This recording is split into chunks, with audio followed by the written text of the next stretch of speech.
சக்தி ஜோதிட குழுவின் சார்பாக ஸ்ரீ குபேரன் டிவி நேயர்கள் அனைவருக்கும் அநேக நமஸ்காரங்கள். ஐயா ஆஸ்ட்ரோ கேஎஸ் ஐயங்கார் அவர்களும் அடியேன் சக்தி சோமியா அவர்களும் வைகாசி மாத பலன்களை பற்றி பார்ப்பதற்காக வந்திருக்கின்றோம். நமஸ்காரம். இப்போ கோல்சாரம் வைகாசி மாதத்தின் சோபகிருத்து வருஷத்தின் கோல்சாரம் என்ன அப்படின்றத பார்க்கலாம். 15/5/2023 15/6/2023 வரையில் உண்டான நாட்களுக்கு வைகாசி மாதம் அப்படின்னு இருக்குது. வைகாசி மாதம் அப்படின்றது சூரிய பகவான் மேஷ ராசியிலிருந்து ரிஷபராசிக்கு போகக்கூடிய காலத்தை வைகாசி மாதம்னு சொல்கிறோம். சௌரமான மாதத்தின் பிரகாரம் வைகாசி மாதம் சூரிய பகவான் மேஷத்திலிருந்து ரிஷபம் போகிறதுக்கு உண்டானது. கிருத்திகை 2ஆம் பாதத்துக்கு போகக்கூடிய காலத்தை ரிஷப மாதம் இல்லைன்னா வைகாசி மாதம்னு சொல்கிறோம். வசந்த ருத்து.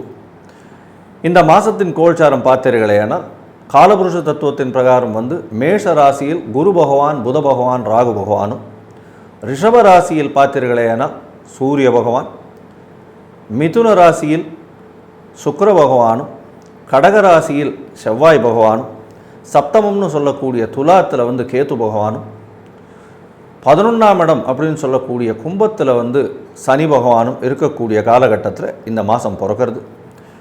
இந்த மாதத்தில் வரக்கூடிய இந்த மாத கிரகங்களின் பெயர்ச்சி அப்படின்னு பார்த்தீர்களேனால் சுக்கிர பகவான் மிதுனத்திலிருந்து கடகத்திற்கும் 30ஆம் தேதி 30/5/2023 அன்னைக்கு பெயர்றார்.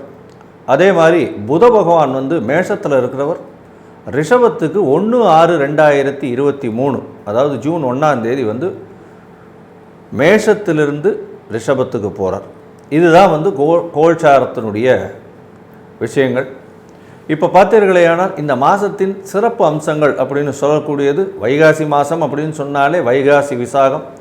விசாகத்தின் பெருமை அப்படின்னா மிகப்பெரிய பெருமைகள்லாம் இருக்குது. வைகாசி விசாகத்தை பொறுத்தவரையிலும் பார்த்தீர்களேயானால் நம்மாழ்வார் பிறந்த தினமாக அவதரித்த தினமாக கொண்டாடப்படுகிறது.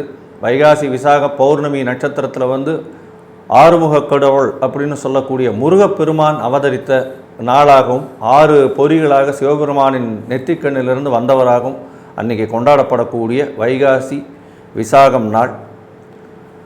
வைகாசி விசாகத்துக்கு வைகாசி பௌர்ணமிக்கு மிகப்பெரிய ஏற்றங்கள்லாம் உண்டு. வைகாசி பௌர்ணமியில் ஏற்றத்தை பார்த்தீர்களேனால் புத்த பிரான் அவதரித்த நாளாகவும், புத்த பிரானுக்கு போதி மரத்தடியில் ஞானம் வந்த நாளாகவும் புத்த பௌர்ணிமா என்று அந்த நாளை கொண்டாடுறாங்க.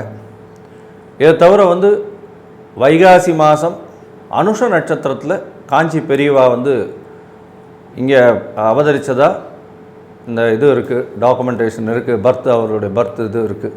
அதனால் வைகாசி மாதத்தினுடைய பௌர்ணமிக்கும் வைகாசி விசாகத்திற்கும் மிகப்பெரிய ஏற்றம் இருக்கக்கூடிய காலகட்டம் இந்த மாதம். இந்த வைகாசியில் வரக்கூடிய வாஸ்து நாள் அப்படின்னு சொல்லக்கூடியது, வாஸ்து புருஷன் நித்திரை விடும் நாள் அப்படின்னு சொல்கிறது. இந்த நாளில் எந்த ஒரு கன்ஸ்ட்ரக்ஷன் வேலை, வாஸ்து கன்ஸ்ட்ரக்ஷனுக்குன்னு பார்க்கக்கூடியது. அதாவது புதுசாக இடம் வாங்கிறது, இடத்துல கன்ஸ்ட்ரக்ஷன் பண்ணுறது, நில அளவுகள் வச்சு பண்ணுறது. இதை தவிர இந்த நிலத்தில் பூஜை போடுறது, புதுசாக கான்ட்ராக்ட் எடுத்து புதுசாக அதை கட்டுறது, பெரிய பெரிய மேம்பாலங்கள் அதெல்லாம் கவர்மெண்ட் கட்டக்கூடிய காலகட்டம், புதிய இனிஷியேட்டிவ் எடுக்கக்கூடிய காலகட்டம்லாம் இந்த வாஸ்து புருஷன் கண்விழிக்கும் நாளில் வச்சிங்களேனால் அது ஒரு பெரிய ஏற்றத்தை கொடுக்கும். ஏன்னா வாஸ்து புருஷன் கண் விழிக்கும் பொழுது எந்த ஒரு தோஷமும் கிடையாது. ஏன்னா ராகு காலம், யமகண்டம், அஷ்டமி நவமி நாள் எதுவுமே பார்க்க தேவையில்லை. அன்றைக்கி வாஸ்து புருஷன் என்னைக்கு கண் திறக்கிறாரோ அவர் திறந்து ஒரு 90 நிமிஷம் மட்டும்தான் முழிச்சுன்னு இருக்கிறதா ஐதீகம். 90 நிமிஷத்துக்குள்ளே அவர் தன்னுடைய காலை பணிகள் அப்படின்னு சொல்லக்கூடிய விஷயங்கள் ஒரு 18 நிமிஷமும், அதுக்கு அடுத்த 18 நிமிஷம் குளிக்கிறது, அதுக்கு அடுத்த 18 நிமிஷம் அவர் பூஜை பண்ணுறதும், அதுக்கு அடுத்த 18 நிமிஷம் அவர் சாப்பிட்றதும், கடைசி 18 நிமிஷம் அவர் தாம்பூலம் தரிக்கிறதும் இந்த 5 வகையாக பிரிச்சிருக்காங்க அந்த 90 நிமிஷத்தை. அந்த காலகட்டத்தில் பொதுவாகவே அவர் சாமியை கும்பிடும் பொழுதும் அவர் தாம்பூலம் தரிக்கும் பொழுதும் அந்த காலகட்டத்தில் நம்ம அவர்கிட்ட எந்த ஒரு பிரார்த்தனை செய்தாலும் நிலத்தை அதாவது வீடு கட்டுறதுக்கோ மனையில் வந்து ஒரு பூஜை போடுறதுக்கோ கன்ஸ்ட்ரக்ஷனில் ஒரு நல்ல ஒரு ஏற்றம் வர்றதுக்கோ அன்றைக்கி வந்து ஒரு புதுசாக ஒரு இடம் வாங்கி கையெழுத்து போடுறதுக்கோ இந்த மாதிரியான விஷயங்கள் பண்ணுவேனால் அது வந்து சக்ஸஸ்ஃபுல்லாக முடியும். வாஸ்து புருஷன் அருளால் நல்லபடியாக இருக்கக்கூடிய காலகட்டம். இதற்கு எந்த ஒரு தோஷமும் கிடையாது. ராகுகாலம், யமகண்டம், நட்சத்திரம், திதி எதுவுமே பார்க்க வேண்டாம். அதில் வந்து எதுவுமே பார்க்காம ஆரம்பிக்கலாம் அப்படின்றது தான் வந்து ஜோதிட சாஸ்திரம் சொல்கிறது. இந்த வாஸ்து நாள் அப்படின்னு சொல்லக்கூடியது பார்த்தலையானால் 21ஆம் தேதி, அதாவது ஞாயிற்றுக்கிழமை அன்னைக்கு வருது. ஞாயிற்றுக்கிழமை அன்னைக்கு வைகாசி 21ஆம் தேதி அது வருது. இந்த நாளில் வந்து உங்களுக்கு வாஸ்து புருஷன் கண் விழிக்கிறார். கார்த்தால ஒரு 9 நாழி கழித்து கண் விழிக்கிறார். 9 நாழினா கிட்டத்தட்ட ஒரு 2.5-3 மணி நேரம் கழித்து, கரெக்டாக ஒரு 9 மணிக்குன்னே வச்சுக்கோங்களேன். 9, 9:10, 9:15 மணிக்கு வச்சுக்கோங்களேன். 9:15லேருந்து ஒரு 90 நிமிஷம் 10:45 வரலும் உண்டான நேரத்தில் வந்து அவர் கண் விழிச்சுட்டு இருக்கார். அந்த விழித்த நேரத்தில் வந்து இந்த 2:18 நிமிஷம் நான் ஏற்கனவே சொல்லியிருக்கேன். அந்த காலகட்டத்தில் வந்து நீங்கள் வந்து மனை அடி பூஜை போடுறது இதெல்லாம் பண்ணினீங்களே ஆனால் கண்டிப்பாக நல்ல ஒரு ஏற்றமும் மாற்றமும் உங்களுக்கு கண்டிப்பாக வரக்கூடிய காலகட்டமாக இருக்கும். மொத்தத்தில் பார்த்தீர்களேயானால் இந்த வைகாசி மாதம் 21ஆம் தேதி, வைகாசி 21ஆம் தேதின்றது வந்து ஜூன் 4ஆம் தேதி, 4/6/2022 அந்த அன்னைக்கு வந்து வாஸ்து நாள் அப்படின்னே போட்டிருக்கோம் கேலண்டர்லேயே. அதனால் அன்றைக்கி கார்த்தால ஒரு 9:15லேருந்து 10:45க்குள்ளே நீங்கள் வந்து அந்த வாஸ்து இதுவே பார்த்துடுறது நல்லது. அதே மாதிரி 20ஆம் தேதி காஞ்சி அதாவது வைகாசி 20ஆம் தேதி காஞ்சி பெரியவரனுடைய அவதார தினம். அன்றைக்கி வந்து 3ஆம் தேதி வரும். 2ஆம் தேதி அன்றைக்கி பார்த்தேன்னா வைகாசி விசாகம் வரும். அது வந்து மகா பெரியவர் ஜெயந்தின்னே போட்டிருக்கோம் 2ஆம் தேதி. 3ஆம் தேதி வந்து உங்களுக்கு 2ஆம் தேதி பார்த்தீங்களேன்னா உங்களுக்கு வந்து நம்மாழ்வார் வைகாசி விசாகம் அன்றைக்கி அவர் அவதாரம் பண்ண நாளாக கருதப்படுகிறது. சடாரி அப்படின்னு சொல்லக்கூடிய அவரை வச்சு தான் வந்து இது பண்ணுறது. அதனால் வந்து நம்மாழ்வாரின் அவதார நாளாக இதை கொண்டாடப்படுகிறது. இதற்கு மேலே வந்து இந்த மாதத்தில் ஏற்கனவே நம்ம பௌர்ணமி, அமாவாசை யோகங்கள் பற்றிலாம் சொல்லியிருக்கோம். இந்த மாதத்தில் ஒரு ராசிக்கும் மேஷம் முதல் மீனம் வரை ஒரு ராசிக்கும் எந்தெந்த ராசிக்காரர்களுக்கு எப்படி இருக்குது, யார் யாருக்கு என்னென்ன பரிகாரங்கள் செய்யணும், அதாவது மாத கிரகங்கள்னு சொல்லக்கூடிய சூரியன், செவ்வாய், சுக்கிரன் மற்றும் புதன் என்னென்ன மாற்றங்கள்னால் வந்து என்ன பலன்களை கொடுக்க போகிறாங்க, அவங்களுக்கு எளிய பரிகாரங்கள் என்ன, சந்திராஷ்டம நாட்கள்லாம் என்ன, அதற்கு என்ன எளிய பரிகாரங்கள் செய்யலாம் அப்படின்றத இப்போ வரிசைப்படுத்தி ஒன்றா நம்ம இப்போ பார்க்கலாம். மேசராசி அஸ்வினி 1, 2, 3, 4 பாதங்களும், பரணி 1, 2, 3, 4 பாதங்களும், கிருத்திய நட்சத்திரம் ஒரு பாதமும் கொண்டது மேசராசி நேயர்கள்.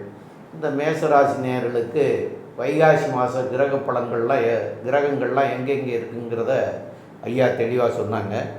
இருந்தாலும் இப்போ வந்து உங்களுடைய ராசியிலேயே குரு சஞ்சாரம் பண்ணிகிட்ருக்கார். அவருடைய பார்வைகள் 5, 7, 9 பார்க்குறார். 5ஆம் இடங்கிறது புத்திரஸ்தானம், 7ஆம் இடங்கிறது மனைவி, அதாவது கணவன் அல்லது மனைவி ஸ்தானம், களத்திரஸ்தானம்னு சொல்கிறது. 9ஆம் இடங்கிறது பாக்கியஸ்தானம். இந்த 3 இடத்தையும் பார்க்கறது வந்து உங்களுக்கு இது காலம் வரைக்கும் இந்த மேசராசிக்காரங்களுக்கு 12ஆம் இடத்துல இருந்த குரு மேசராசிக்கு வந்து 1, 5, 9 பார்க்குறாருங்கிறதே மிக மிக சிறப்பு. இருந்த போதிலும் இப்போது சனியும் வந்து உங்களுடைய ராசிக்கு 11ஆம் இடத்துல வந்து இருக்கார். அதுவும் வந்து சிறப்பானதுனால தான் இந்த மாச கிரகங்களை வச்சு நம்ம பார்ப்போம். அப்போது சூரியன், சுக்கிரன், செவ்வாய், புதன் இந்த 4 பேருமே பார்த்திங்கன்னா வரிசையாகவே இருக்கிறாங்க. மேஷத்தில் புதன், ரிஷபத்தில் சூரியன், மிதுனத்தில் சுக்கிரன், கடகத்தில் செவ்வாய். அப்போ வரிசையாக மாச கிரகங்கள் வரிசையாகவே 4 இடத்துல இருக்கிறாங்க. பெரும்பாலும் சூரியன், சுக்கிரன், புதன்லாம் ஒன்று சேர்ந்துடும். ஆனால் இப்போ வந்து தனித்தனியாக இருக்கிறாங்க. இப்போ தனித்தனியாக இருந்தாலும் இது வந்து வரக்கூடிய 30/5 அன்னைக்கு வந்து அவர் வந்து சுக்கிரன் வந்து கடகத்துக்கு வந்துடுறாரு. அதேமாரி 1/6 அன்னைக்கு வந்து புதன் வந்து சூரியனோட வந்து இணைஞ்சிடுறாரு. அப்போது இந்த உங்களுக்கு மேசராசிக்காரங்களுக்கு 3-6 கூடையவன் அப்படின்னு சொல்லக்கூடியவர் வந்து உங்களுடைய ராசியிலே இருக்கிறது நல்லது தான். ஒன்றும் பெருசாக குறையாக சொல்கிறதுக்கெல்லாம் ஒன்றும் கிடையாது. அதுவும் குருவோடு சேர்ந்திருக்கார். கோதண்ட ராகுவாக இருக்காங்க, அதனாலேயும் சிறப்பு தான். ஆக இந்த மாச கிரகங்கள் இருக்கக்கூடிய நிலையும் நல்ல நிலையில் தான் இருக்கிறாங்க. மேற்கொண்டுள்ள விவரங்களை நம்முடைய ஆஸ்ட்ரோ கேஎஸ் ஐயங்கார் அவர்கள் விளக்கமாக தெளிவாகவும் சொல்லிடுவாங்க. ஐயா, அருமையாக சொன்னீங்க. அதாவது உங்களுடைய இதில் பார்த்தீங்கன்னா இந்த மாதம் வைகாசி மாதத்தில் ராசிநாதன் 4ஆம் இடத்துல நீச்சப்படுறார், சுகத்தில் நீச்சப்படுறார். சுகத்தில் நீச்சப்படுறார், 4ஆம் இடத்துல நீச்சப்படுறதன் மூலியமாக என்ன ஆகும் அப்படின்னா, தாய்க்கு உடல் நலத்தில் சற்று கேடு வரக்கூடிய வாய்ப்பு உண்டு. உங்களுடைய உடல் நலத்தில் சற்று பிரச்சனை இருக்கும், இருந்தாலும் குரு பகவானே ஆட்சி பெற்று போயிருக்கிறதுனால கண்டிப்பாக உங்களுடைய உடல்நிலை நல்லபடியாகவே இருக்கும். குருவோடு சேர்ந்த ராகு பகவானும் இருக்கிறதுனால புதிய பரிணாமங்களில் நீங்கள் திங்க் பண்ண ஆரம்பிப்பீங்க. அதன் மூலியமாக உங்களுக்கு ஒரு பெரிய ஏற்றம் வரக்கூடிய காலகட்டமாக இருக்கும். உங்களுடைய ராசியிலேயே குரு பகவான் 9ஆம் இடத்தையும் பார்க்கறதுனால வெளியூர் வெளிமாநிலம் சம்பந்தமாக புதிய செய்தி ஒன்று நல்லதாக சேரக்கூடிய வாய்ப்பு உண்டு. வைகாசி மாதத்தில் பார்த்தீர்கள்னா உங்களுடைய ராசிக்கு 5ஆம் அதிபதி 2ஆம் இடத்துல போய் இருக்கிறதுனால கணவன் மனைவியிடையே கொஞ்சம் பேச்சு தடிக்கக்கூடிய வாய்ப்பு உண்டு. குடும்பத்தில் கொஞ்சம் பேச்சு தடிக்கக்கூடிய வாய்ப்பு உண்டு. இருந்தாலும் நல்லபடியாகவே இருக்கக்கூடிய காலகட்டமாக இருக்கும், கவலைப்பட தேவையில்லை. உங்களுக்கு சப்தமத்தில் கேது பகவானையும் குரு பகவான் பார்க்கறதுனால அவரே 12க்கும் அதிபதியானதுனால கணவன் மனைவிக்குள்ள ஒரு அந்யோன்யம் இருக்கத்தான் செய்யும். ஆனால் பேச்சில் கொஞ்சம் மிகுதி இருக்கத்தான் செய்யும். 3ஆம் இடத்தில் இருக்கக்கூடிய சுக்கிர பகவானால் இந்த கலைத்துறையில் இருக்கக்கூடியவர்கள், கவிதை எழுதுகிறவங்க, பாட்டு, நடனம் இந்த மாதிரியான தொழிலில் இருக்கக்கூடியவர்களுக்கு ஒரு பெரிய ஏற்றமான காலமாக இந்த காலம் அமையும். புதிய அக்ரிமெண்ட் சைன் பண்ணக்கூடிய வாய்ப்புகள் உங்களுக்கு உண்டு. இளைய சகோதரர்கள் மூலியமாக கண்டிப்பாக ஒரு பணவரவு ஏற்றம் உங்களுக்கு நிச்சயமாக வரும். குழந்தைகள் மூலியமாக கண்டிப்பாக ஒரு பெரிய ஏற்றம் வரும், பண வரவு இருக்கும். குழந்தைகள் மூலியமாக உங்களுக்கு பதவி, கௌரவம், அந்தஸ்து இதெல்லாம் கொஞ்சம் அதிகமாகக்கூடிய காலகட்டமாக இருக்கும். குழந்தைகள் மூலியமாக பண வரவும் அதிகமாக இருக்கக்கூடிய காலகட்டம். உங்களுடைய தொழிலில் மிகப்பெரிய ஏற்றம் இருக்கும். வேலை செய்யும் இடத்துல நல்ல ஒரு ஏற்றம் இருக்கும். வேலை செய்யும் இடத்துல நல்ல ஏற்றம் இருக்கும். அப்படின்னா ராசியிலேயே புத பகவான் குரு பகவானோட சஞ்சாரம் செய்கிறதும், தனித்த புதனாக, அதாவது சூரியனோட நார்மலாக சேர்ந்துட்டே இருப்பார் புதன், அது இல்லாமல் அதீத சுபத்துவம் பெறுறார் குருவோடு சேர்ந்து. அதனால் உங்களுடைய எண்ணங்கள் வேலை செய்யும் இடத்துல நிச்சயமாக உங்களை அது பிரதிபலிக்கும். உங்களுக்கு ஒரு பெரிய ஏற்றத்தையும் மாற்றத்தையும் கண்டிப்பாக கொடுக்கக்கூடிய காலகட்டமாக இருக்கும். இதற்கு பிறகு பார்த்தீர்களேனால் ஒரு 30ஆம் தேதிக்கு, அதாவது 1ஆம் தேதிக்கு அப்புறம், அதாவது ஜூன் மாதம் 1ஆம் தேதிக்கு அப்புறம் உங்களுடைய ராசிக்கு 2ஆம் இடத்துல புதன் போகிறார். இந்த காலகட்டத்தில் பார்த்தீர்களேனால் சுக்கிர பகவானும் 4ஆம் இடத்துல இருக்கார். ராசியின் அதிபதி 2ஆம் அதிபதி 2 பேரும் சேர்ந்து 4ஆம் இடத்துல போய், அதாவது உங்களுடைய வீடு மனை வாகன ஸ்தானத்தில் போய் இருக்காங்க. இந்த காலகட்டத்தில் வீட்டுக்குன்னு கொஞ்சம் செலவு பண்ணுவீங்க. புதுசாக அலங்கார பொருட்கள் வாங்கக்கூடிய காலகட்டமாக இருக்கும். வண்டி வாகனங்களுக்கு கொஞ்சம் செலவுகள் கொஞ்சம் இதுவாக இருக்கும். வாகனங்களை இம்ப்ரூவ் பண்ணுறதுக்கு, புதுசாக வாகனம் வாங்கிறதுக்கு இதெல்லாம் நிச்சயமாக நீங்கள் செலவு பண்ணக்கூடிய காலகட்டமாக இருக்கும். இந்த மேஷ ராசியில் பிறந்த இந்த இவங்க, அதாவது கேட்ரிங் டெக்னாலஜி பண்ணுறவங்க, இந்த ஆட்டோ ஓட்டுநர்கள், பஸ் டிரைவர்கள், வேகமாக செல்லக்கூடிய வாகனம் ஓட்டக்கூடியவர்கள், அதை தவிர பார்த்தீர்களேனால் இந்த பைலட்ஸு, அவங்களுக்கெல்லாம் ஒரு நல்ல ஏற்றம் இருக்கக்கூடிய காலகட்டமாக இருக்கும். ஏன்னா ராசிநாதன் 4ஆம் இடத்துல நீச்சப்படுறதுனாலையும் 10ஆம் இடத்துல ரொம்ப ஸ்ட்ராங்காக இருக்கும். 10ஆம் அதிபதி 11ஆம் இடத்துல இருக்கிறதுனால இவங்களுக்கெல்லாம் வேலையும் அதிகமாக இருக்கும், பணவரவும் மிகவும் அதிகமாக இருக்கக்கூடிய காலகட்டமாக இருக்கும். அதனால் பணவரவு இந்த மாதத்தை பொறுத்தவரைக்கும் ரொம்ப அதிகமாகவே இருக்கும். செலவுகள் ரொம்ப கம்மியாக இருக்கக்கூடிய காலகட்டமாக இருக்கும். மொத்தத்தில் பார்த்தீர்களேயானால் உங்கள் முயற்சிகள் அனைத்தும் வெற்றி பெறக்கூடிய காலகட்டமாக, ஏன்னா தனஸ்தானாதிபதி 3ஆம் இடத்துல இருக்கிறதுனால எல்லா முயற்சிகளையும் பணத்தை நோக்கியே ஓடிக்கொண்டிருக்கும். அதனால் பணம் நிச்சயமாக உங்களுக்கு ஒரு பெரிய ஏற்றத்தை கொடுக்கும். தனம் அதிகமாக வரக்கூடிய வாய்ப்புகள் நிச்சயமாக உண்டு. இந்த காலகட்டத்தில் எந்தெந்த நாட்களில் நம்ம முயற்சிகளை சற்று கம்மியாக செய்யணும், எந்தெந்த நாட்களில் முயற்சிகளை அதிகமாக செய்யலாம் அப்படின்றத நம்ம ஐயா கிட்ட கேட்கலாம். அதுக்கு முன்னாடி எந்த நாட்களில் முயற்சிகளை கைவிட வேண்டும்ன்றதையும் கேட்டுக்கலாம். ஐயா ரொம்ப அற்புதமாக தெளிவாக சொல்லியிருக்கிறீங்க.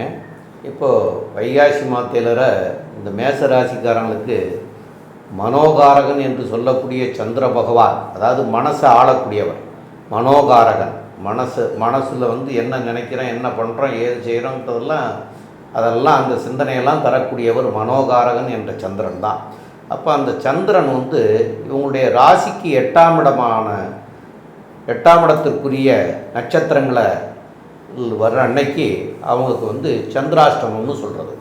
அப்போ இந்த ராசிக்கு 8ஆம் இடத்துக்கு வரக்கூடிய நட்சத்திரங்கள் என்னன்னு பார்க்குற போது விசாக நட்சத்திரம் 4ஆம் பாதம், அனுச நட்சத்திரம் 1, 2, 3, 4 பாதம், கேட்ட நட்சத்திரத்தில் வரக்கூடிய 1, 2, 3, 4 பாதம் ஆக இந்த 9 பாதங்களில் நட்சத்திரத்தில் வர்ற போது மேசராசிக்காரங்களுக்கு சந்திராஷ்டம தினம் அப்படின்னு சொல்கிறோம். இந்த சந்திராஷ்டம தினத்தில் புதியதாக செய்யக்கூடிய வேலைகளை தொடங்க வேண்டாம் அப்படிங்கிறதும், அதே மாதிரி ஏற்கனவே இருக்கிற வேலைகளில் தொடர்ந்து செய்யலாங்கிறதையும் சொல்லியிருக்காங்க. புதுசாக செய்கிற வேலைகளை செய்ய வேண்டாம், பயணங்கள் செய்ய வேண்டாம் அப்படியெல்லாம் சொல்லியிருக்காங்க. அப்போ இந்த புதுசாக செய்கிற வேலைகளெல்லாம் செய்ய வேண்டாங்கிற போது ஏற்கனவே முடிவு எடுத்து வச்சுருப்பாங்க. அந்த முடிவு எடுத்த தேதிகளை இனிமேல் மாற்ற முடியாது. இந்த கோர்ட்டு கேஸு வம்பு வழக்குகள்லாம் வந்திருக்குன்னா அவங்களுக்கு வாய்தா இந்த தேதியில் கொடுத்துருப்பாங்க. அது போய் தான் ஆகணும், போகாமல் இருக்க முடியாது. அதேமாரி இதெல்லாம் தெரியாத போதே நம்ம வந்து ஒரு 2 மாதத்துக்கு முன்னாடி 3 மாதத்துக்கு முன்னாடியே இப்போ வெளிநாடுகளுக்கு பயணம் பண்ணுறதுக்காகவும் வெளியூருக்கு பயணம் பண்ணுறதுக்காகவும் டிக்கெட்டெல்லாம் வாங்கியிருப்பாங்க. இனிமேல் அதெல்லாம் தேதியெல்லாம் மாற்ற முடியாது. இந்த மாதிரி உள்ள சூழ்நிலைக்கு ஐயா சில பரிகாரங்கள் சொல்லுவாங்க. இப்போ வந்து இது எந்த தேதியில் வருதுங்கிறத சொல்கிறேன். உங்களுக்கு சந்திராஷ்டமம் வரக்கூடிய தினங்கள் வந்து ஜூன் மாதம் 3ஆம் தேதியும் 4ஆம் தேதியும் வருது. அப்போ இந்த ஜூன் 3, 4 தேதிகளை இந்த சங்கடங்கள்லாம் வராமல் தவிர்க்கிறதுக்கு நம்முடைய மனநிலை வந்து சரியாக இருக்காது. அதனால் நாம் எடுக்கிற முடிவுகள்லாம் சரியாக இருக்காது. அதுக்காக இந்த நாளை மாற்றிக்கணும்னு சொல்லியிருக்கிறாங்க. இருந்தாலும் தவிர்க்க முடியாத சூழ்நிலையில் வரக்கூடிய போது என்ன பரிகாரங்கள் செய்து அதை சரி பண்ணிக்கலாங்கிறத நம்மளுடைய ஆஸ்ட்ரோ கேஎஸ் ஐயங்கார் அவர்கள் சொல்லுவாங்க. ஐயா, அருமையாக சொன்னீங்க. அதாவது சந்திர பகவானுக்கு உண்டான தானியம் அப்படின்னு சொல்லக்கூடியது நெல்லும் பச்சரிசியும் சொல்லுவாங்க சந்திர பகவானுக்கு. அதனால் வந்து ஏன் பச்சரிசி மாவு கூட வந்து சந்திர பகவானுக்கு சொல்லுவாங்க. அந்த சந்திர பகவானுக்கு உண்டான நெல், பச்சரிசி இதை வந்து உங்களால் முடிஞ்ச அளவுக்கு வந்து அருகில் இருக்கக்கூடிய கோவிலுக்கு தானம் கொடுக்கறதன் மூலியமாகும். ஒருவேளை நீங்கள் வந்து நான் கிளம்பிட்டேன் இப்போ என்ன பண்ணுறது அப்படின்னா, ஒரு கைப்பிடி அளவுக்கு பச்சரிசி எடுத்து உங்களோட வீட்டிலேயே வந்து ஒரு நல்ல ஒரு மஞ்சள் கலர் துணியில் வந்து முடித்து அதை வந்து சாமி சன்னதியில் வச்சுட்டு போயிட்டு வர்ற காரியம் ஜெயமாக இருக்கணும்னு வேண்டிக்கிங்க. கண்டிப்பாக உங்களுக்கு ஜெயம் வரும். சந்திராஷ்டமத்தின் தாக்கம் நிச்சயமாக குறையும் அப்படின்றத வந்து இப்போ சொல்கிறோம். இந்த சந்திராஷ்டமத்தின் மூலியமாக வரக்கூடிய தாக்கம் இந்த எளிய பரிகாரத்தின் மூலியமாக கண்டிப்பாக குறையக்கூடிய வாய்ப்பு உண்டு. இந்த மாதத்தில், அதாவது வைகாசி மாதத்தில் பார்த்தீர்களேயானால் நீங்கள் அருகில் இருக்கக்கூடிய முருகப்பெருமானை போய் சேவிச்சுட்டு வாங்க. முருகப்பெருமானை சேவிச்சுட்டு வர்றதும் உங்களுக்கு கண்டிப்பாக வந்து கேது பகவானுக்கு கொஞ்சம் பிரீத்தி பண்ணுறதும் நல்ல ஒரு ஏற்றத்தையும் மாற்றத்தையும் கொடுக்கும். கேது பகவானுக்கு பிரீத்தி அப்படின்னா விநாயகரை போய் சேவிங்க, முருகப்பெருமானையும் சேவிங்க. விநாயகரை சேவிக்கிறதன் மூலியமாக அவர் வந்து நவகிரகங்களையும் கட்டினவர்னு சொல்லக்கூடியது. அதை தவிர வந்து இந்த இதில் மனநிலை குன்றியவர்கள் இருக்காங்க இல்லையா, மனநலம் குன்றியவர்கள் இருக்காங்க இல்லையா, அவர்களுக்கு உங்களால் முடிந்த உதவிகளை செய்யுங்க. அது வந்து கேது பகவானுக்கு செய்யக்கூடியதாக எடுத்துக்கொள்ளப்படும். அதை தவிர சித்தர்கள் சமாதிக்கு போயிட்டு வாங்க. சித்தர்கள் சமாதி எப்படின்னா, இந்த அருணகிரிநாதர், இந்த விசிறி சாமியார் இவங்களெல்லாம் சொல்கிறாங்க இல்லையா, நிறைய பேர் இருக்காங்க. அந்த சித்தர்கள் ஐயா நிறைய சித்தர்கள் இருக்காங்க. சித்தர்கள் சமாதிக்கு போயிட்டு வாங்க. அவர்கள் போய் வணங்கிட்டு வந்தீங்கன்னா கேது பகவானால் ஏற்படக்கூடிய பிரச்சனைகள் நிச்சயமாக அகலும் அப்படின்றத சொல்லி, இந்த வைகாசி மாதத்தின் மேஷ ராசிக்காரர்களுக்கு நிச்சயமான ஒரு பொன்னான ஏற்றமான நாளாக இந்த மாதம் இருக்கும் அப்படின்றத சொல்கிறோம். இந்த சக்தி ஜோதிட குழு சொல்லுது. நன்றி, வணக்கம். ஸ்ரீ குபேரன் டிவியை பார்த்தமைக்கு நன்றிகள். மேலும் இது போன்ற தகவல்களை தெரிந்து கொள்ள ஸ்ரீ குபேரன் டிவியை சப்ஸ்கிரைப் செய்யுங்கள். மறக்காமல் பெல் ஐக்கானை கிளிக் செய்யுங்கள்.